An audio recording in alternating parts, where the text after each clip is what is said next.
మన ప్రభువును రక్షకుడైన యేసునామాన అందరికి వందనాలు. ఈ సమయంలో కొద్ది నిమిషాలు దేవుని మాటలు ఆలకిద్దాం.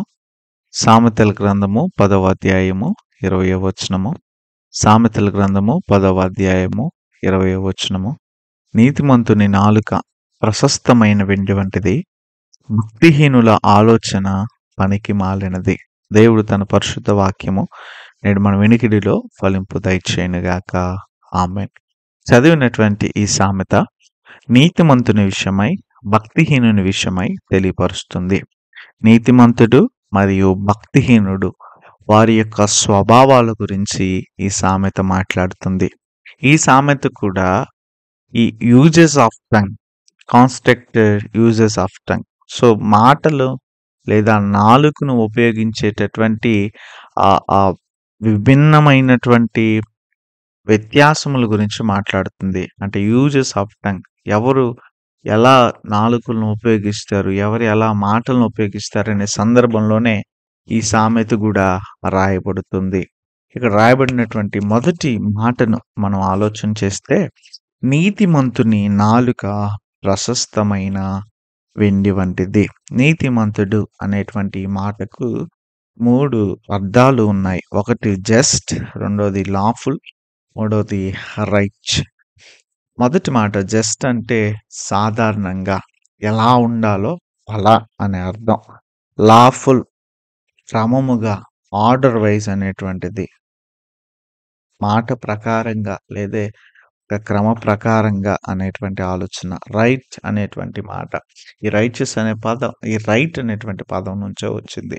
అంటే సరైనటువంటిది అనే మాట. సో ఇక్కడ నీతిమంతుడు అంటే ఎలాగుండాలో అలాగా, క్రమంగా, సరైనటువంటి వాడిగా అనేటువంటి అర్థం.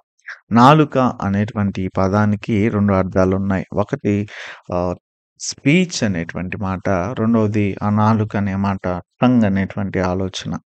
సో ఇక్కడ నాలుక అంటే దాని అర్థం మాట అని అర్థం. మాట్లాడే నాలుక అనేటువంటిది ఇట్స్ ఇన్స్ట్రుమెంట్ ఆఫ్ వాయిస్ అని, లేదా ఇట్స్ ఇన్స్ట్రుమెంట్ ఆఫ్ స్పీచ్ అని మనం అంటాం.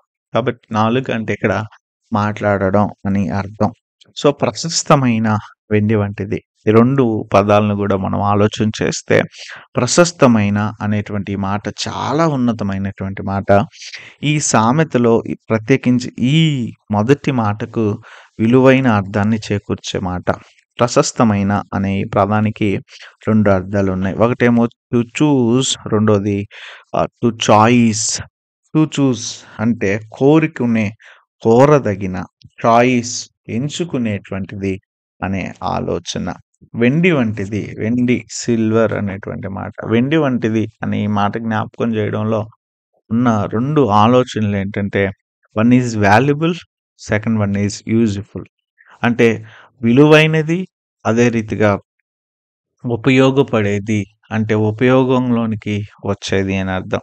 సో ఈ రీతిగా ఈ అర్థాలను కలుపుకుంటూ వచ్చినప్పుడు, నీతిమంతుని నాలుక ప్రశస్తమైన వెండి వంటిది అనే ఈ మాటకు అర్థం ఏంటంటే, నీతిమంతుని యొక్క మాటలు ఎంచుకునేటువంటి విలువైనవి.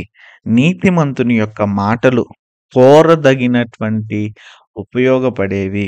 నీతిమంతుని యొక్క మాటలు కోరుకునేటువంటి, ఉపయోగపడే, విలువైనటువంటివి అని ఈ మాటలు జ్ఞాపకం చేస్తా ఉంది.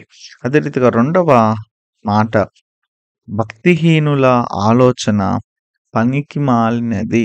చాలా కాన్స్ట్రక్టెడ్ యూజెస్ ఆఫ్ టంగ్ చూస్తా ఉన్నాయి. ఒకటి చాలా విరుద్ధత, చాలా వ్యత్యాసం కనిపిస్తా ఉంది.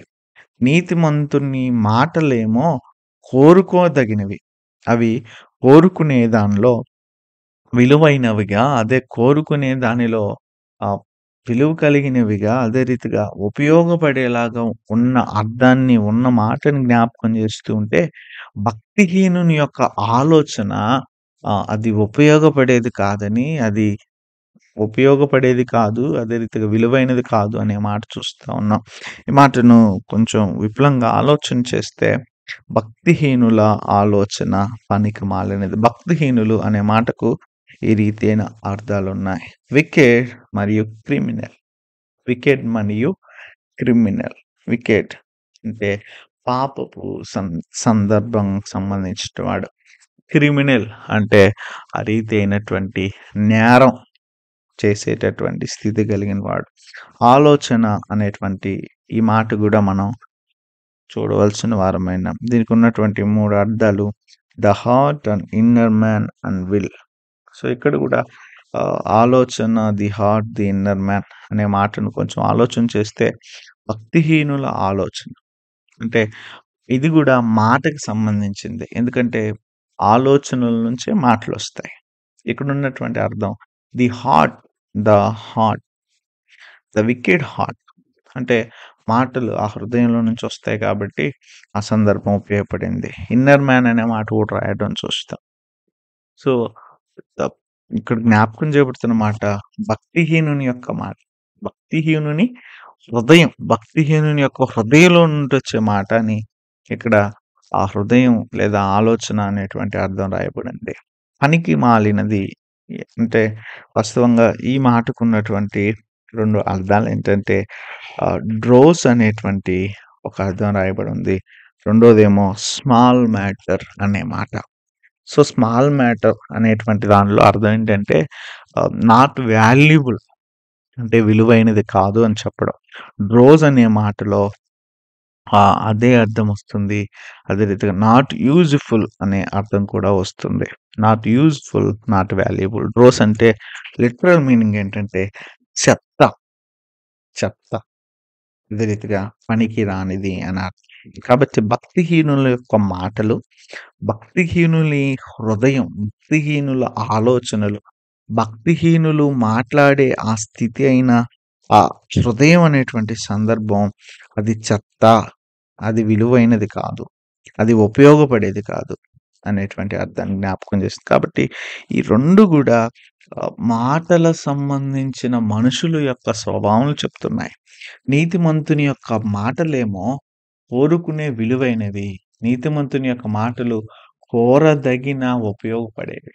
కానీ భక్తిహీనుల యొక్క మాటలు అవి చెత్త, అవి ఉపయోగపడనివి, అవి విలువ కానివి అనేటువంటి అర్థం ఇక్కడ జ్ఞాపకం చేయబడుతా ఉంది.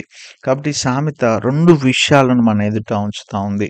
మొదటిది మనం విలువైన ఉపయోగపడే మాటలు మాట్లాడే వారమైతే మనం నీతిమంతులం. నీతిమంతుని నాలుక కలిగిన వారం. అలా కాదు మనం పనికిమాలిన మాటలు, విలువలేని మాటలు, ఎలాంటి ఉపయోగం లేని మాటలు మాట్లాడే వారమైతే మనం భక్తిహీనులం. మనం నీతిమంతులమా, భక్తిహీనులమా అని ఈ సామెత స్పష్టంగా చెప్తుంది. ఇతరులకు ఉపయోగపడే, ఇతరులకు మేలు కలిగించే మాటలు మాట్లాడాలి అని పౌలు కొరింథీ సంఘంలో చెప్తున్నట్టుగా, కొరింథీ పత్రికకు చెప్తున్నట్టుగా మనం చూస్తాం. సో, ఇక్కడ మన నీతిమంతులమా, భక్తిహీనులమా, మనదే స్థితి అనేది మన మాట చెప్తుంది. మన మాట, మన ఆలోచన చెప్తుందని ఈ సామెత చెప్తుంది. అదే రీతిగా రెండవది ఎదుటివారు, ఎదుటివారు. వారు విలువైన మాటలు, అదే రీతిగా ఉపయోగపడే మాటలు మాట్లాడుతుంటే వారు నీతిమంతులని మనం అర్థం చేసుకోవాలి. లేదు ఉపయోగపడని, విలువలేని చెత్త మాట్లాడుతూ ఉంటే వారు భక్తిహీనులని మనం తెలుసుకొని వారి నుంచి జాగ్రత్తగా ఉండాలి అనే ఆలోచన. కాబట్టి మొదటిది మనం నీతిమంతులమా? భక్తిహీనులమా? మన మాటలు ఎలా ఉన్నాయి? రెండోది ఎదుట ఉన్నటువంటి వారి ఆ స్థితి ఏంటి? మనం జాగ్రత్త పడడానికి అంతేగాని వారిని తీర్పు తీర్చడానికైతే కాదు. ఈ కొద్ది మాటలు దేవుడు దీవించును గాక. తలలో ఉంచుదాం, ప్రార్థన చేద్దాం. మహాపరిశుద్ధుడైన మా తండ్రి మీకు వందనాలు. ఈ మాటలను బట్టి మా జీవితాలతో మాట్లాడినందుకు వందనాలు. నిశ్చయముగా ప్రభా మేము ఇతరులకు ఉపయోగపడే, ఇతరులకు విలువైనదిగా, ఇతరులు ఎంపిక చేసుకునే ఆ నీతిమంతుని స్వభావం కలిగించండి. భక్తిహీనులు లాంటి విలువలేని, ఉపయోగపడని ఆ స్థితి లేకుండా జీవించుటకు సహాయం దయచేయండి. అదే రీతిగా నాయనా ఎదుటివారు ఎలాంటి సందర్భంలో ఉన్నారో, వారి మాటలు ఎలాంటి సందర్భం కలిగినవో మేము గుర్తెరిగి వారి నుంచి జాగ్రత్త పడి మా జీవితాలను జీవించుటకు కృప దయచేయమని ఈ మనవులను నీవు నజరేయుడైన యేసుక్రీస్తు నామాన బ్రతిమాలి అడిగి వేడుకొంచున్నాము తండ్రి. ఆమేన్. ఆమేన్. దేవుడు మిమ్మల్ని దీవించును గాక. ఆమేన్.